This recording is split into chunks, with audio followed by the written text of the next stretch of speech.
안녕하십니까. 황태순TV의 황태순입니다. 2021년 9월 21일 추석입니다. 한가위입니다. 그저 한가위만 하여라. 모든 소망이 어우러지는 한가위입니다. 이번 내년 3월 9일 대선 이제 얼마 안 남았습니다만은 3월 9일 대선만 치러지는 게 아닙니다. 현재로선 세 곳의 보궐선거가 있게 됩니다. 얼마 전 이낙연 씨가 이제 포기했던 종로, 또 윤희숙 씨가 포기했던 서초, 그 다음에 저쪽 충북, 청주, 상당에서 세 곳에서 보궐선거가 있게 됩니다. 뭐 서초나 뭐 청주, 상당 다 같이 의미가 있겠습니다만 무엇보다 중요한 것은 대한민국 정치 1번지라는 종로에서의 보궐선거가 굉장히 사람들의 관심을 끌게 됩니다. 마침 이번 10월 10일 보면은 민주당의 대통령 후보가 선출되게 되고, 그 다음 달인 11월 9일인가 보면은 국민의힘 후보가 결정되게 됩니다. 그리고 이 후보가 각자 대통령 후보가 결정된 상황 속에서 여전히 당 대표는 있죠. 그런 가운데 내년 3월 9일 종로에서 어느 누가 각자 보궐선거 후보로 나오느냐에 따라서 일종의 런닝메이트 같은 성격이 될 것 같아요. 종로가 왜냐하니까 전국적으로 가장 보면은 정치 1번지고, 또 굉장히 나름 뭐 정치 신인이 됐던 아니면 중량감 있는 누가 됐던 간에 누군가를 공천할 거란 말입니다. 그러다 보니까 뭐 가정에서 뭐 이재명, 가정에서 윤석열 했을 때 과연 나와 어떻게 보면 서로 좀 조화를 이룰 수 있는 후보는 누구일 것인가 생각하게 될 것이고, 또 당 대표 입장에서는 당의 입장에서 또 누구를 내세우는 것이 좋을 것인가, 굉장히 이른바 2원 4차 방정식이 됩니다. 여기서 솔솔 나오는 게 벌써 이 이낙연 전 대표가 이른바 배수의 진을 치고 종로 지역구를 내놓고 국회 본회의 표결을 통해서 보면 사표를 수리했죠. 그 순간 바로 나온 얘기가 이준석 국민의힘 대표가 내년 종로 3구 보궐선거에 종로에 출마할 것이다. 물론 이준석 대표 입장에서는 이런 이야기하죠. 무슨 소리 하느냐. 내가 지금 상계동에서 무려 노원구죠. 노원 상계동에 무려 좀 세 차례나 떨어지면서 그동안 쏟은 정성과 퍼부은 열정이 얼마인데 내가 라고 이야기하고 있습니다만은 그렇지 않은 것 같습니다. 또 지금 집권 여당 쪽에서는 벌써부터 추미애 전 법무장관 이른바 종로 차출설이 솔솔 흘러나오고 있습니다. 자, 하나하나 따져보겠습니다. 우선 매트릭스를 어떻게, 예를 들어서 지금 윤석열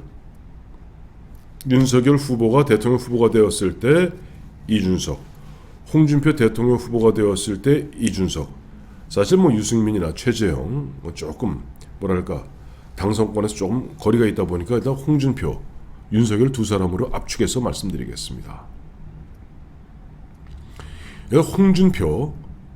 홍준표 후보가 대통령 후보가 되었을 경우는 이준석 대표를 갖다가 이른바 삼고초려하는 형태로라도 종로에 출마시킬 가능성이 굉장히 크다고 봅니다. 왜냐하니까 지금 홍준표 후보가 최근에 어쨌든 상승세를 타는 것은 뭐 역선택이 되었던 뭐가 되었던 뭐 호남표도 호남표지만 2030에서 많은 표를 주고 있는 것 또한 사실이고, 또 2030에서 홍준표 후보에 대해서 굉장히 나름대로 과거 비호감에서 상당 부분 호감을 보이는 것은 아무래도 이준석 대표와 굉장히 사이가 좋은 듯 비춰지고 있습니다. 홍준표 이미 5선 의원이기 때문에 바보가 아니죠. 이준석 대표, 심지어는 이준석 대표하고 윤석열 전 총장하고 어떤 내부 갈등설이 있었을 때 보면은 뭐 홍준표 의원이 나서갖고 이준석 대표를 역성들면서 윤석열 전 검찰총장을 후려치지 않았습니까? 뭐 그러한 부분에서 나름대로 2030들을 중심으로 해서 무야홍? 무조건 야당 후보는 홍준표다. 뭐 이런 어떻게 보면 뭐 이런 자가 발전의 측면도 좀 있습니다만은 그와 같은 뭐 신조어가 나왔다라고 봐야 됐을 때 물론 당 대표 입장에서는 이렇게 되겠죠. 당 대표 입장에서 내가 우선 저쪽 노원에서 무려 3차례 떨어지긴 했지만은 당 대표가 그렇게 나갈 수는 없다라고 짐짓 계속 거부하는 모습을 연출할 겁니다.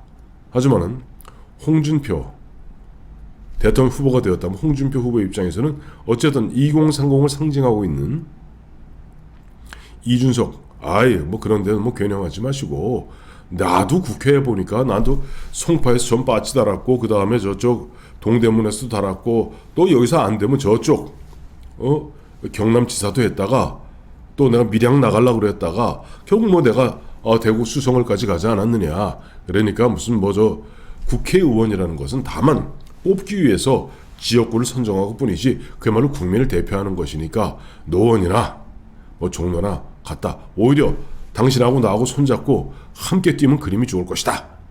런닝메이트다. 라는 식으로 아마 이준석 대표를 갖다가 좀 강권하다시피 하면서 종로 출마를 권유할 가능성이 굉장히 크다고 봅니다. 자, 두 번째. 그럼 윤석열 전 검찰총장, 윤석열 후보는 어떨까요? 윤석열 대통령 후보가 되었을 때 윤석열 지금 후보 같은 경우는 이준석하고 굉장히 사이가 안 좋은 것은 세상이 다 아는 이야기입니다. 처음 윤석열 전 총장이 조금 바깥에서 이런 문매를 맞을 때 이준석 씨는 마치 조롱하듯이 나에게 비단 주머니 3개가 있는데 라고 얘기했던 것이 이준석 씨입니다.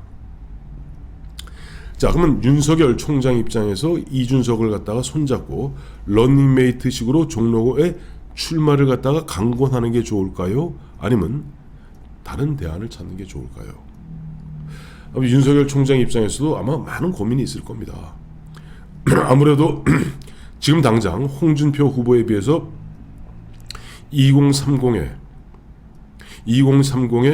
어떻게 보면 지지율이 떨어지는 건 사실인데 이준석을 갖다 만약에 런닝메이트식으로 손을 잡는다면은 아무래도 자기의 득표 요인이 될지 간 표현이 안 될 건데 또 보면은 이준석 대표가 해왔던 최근까지 일련의 행태로 봤을 때 너무 개성이 강한 듯 하다 보면 오히려 윤석열에게 다가와야 될 우선 그러저러한 관심이 분산될 가능성이 있고 무엇보다도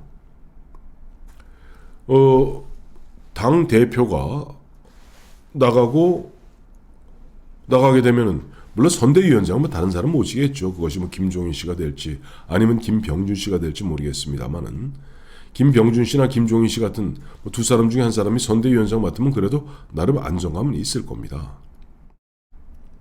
근데 이제 이렇게 되면 그래도 처음 선거에 출마하는 그 나로서는 뭔가 당 대표 선대위원장은 또 당대표는 또 나름대로 당대표는 선대위원장과 달리 또 해야 될 역할이 있거든요.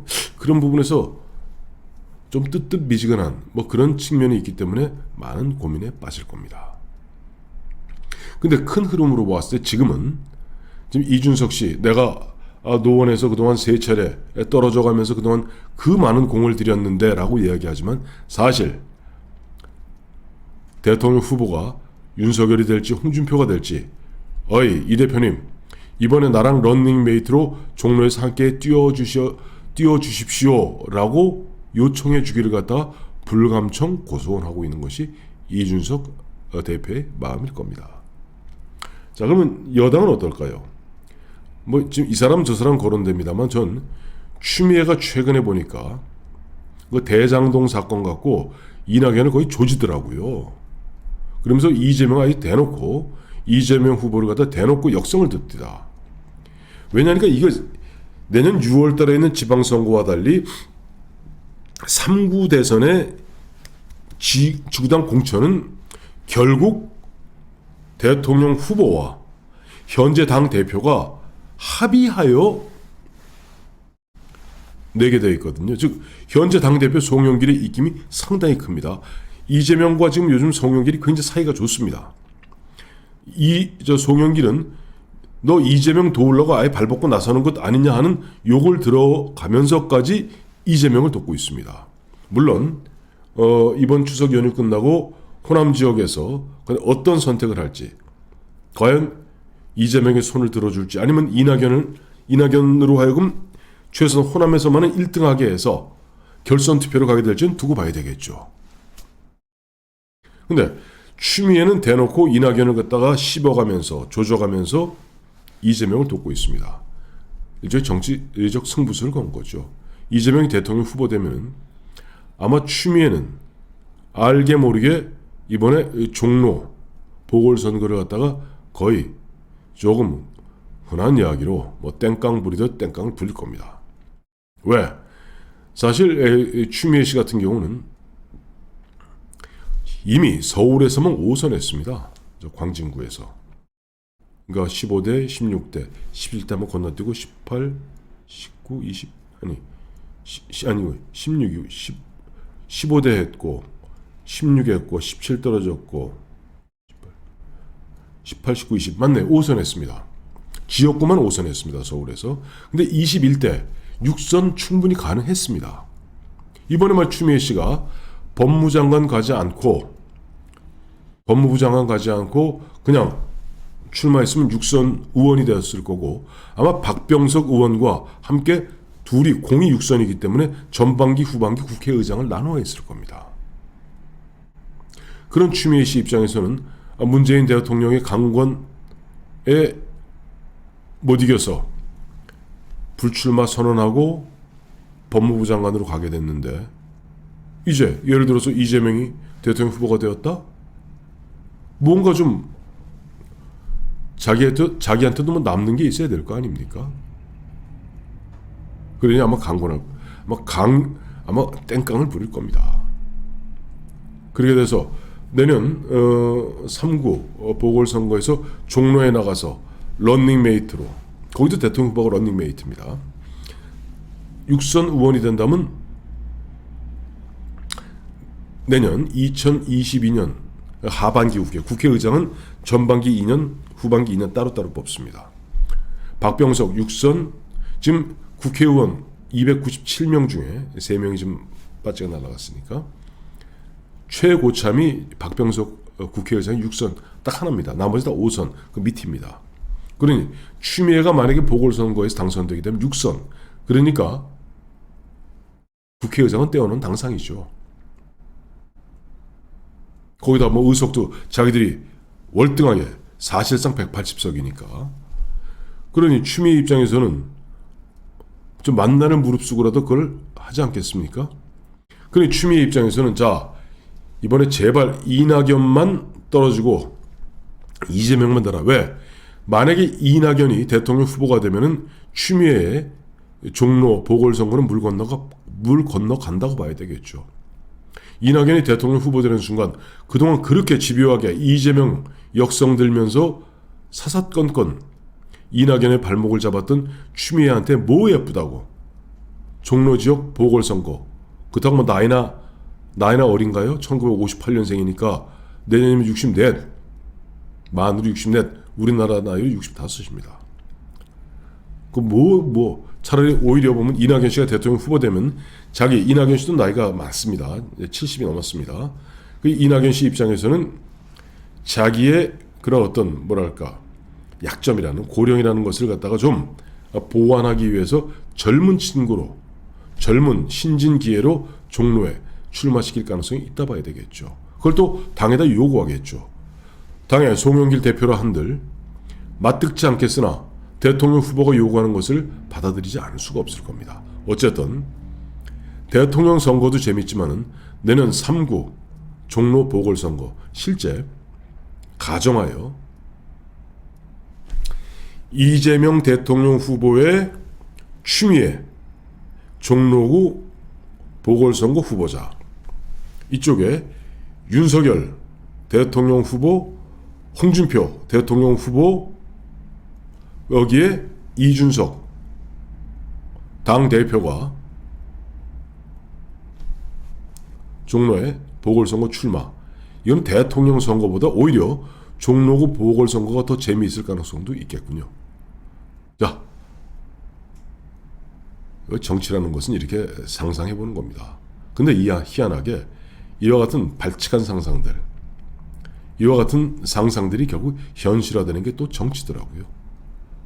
오늘 9월 21일 한가위, 그죠? 지금 모든 대선 후보나 또는 종로, 서초, 충북, 청주 상당에 한번 빠지 달아보겠다고 뛰는 선수들이나 공이 이야기하겠죠. 한가위만 하여라. 그렇습니다. 자, 풍성한 한가위 저녁 보내시기 바랍니다. 고맙습니다.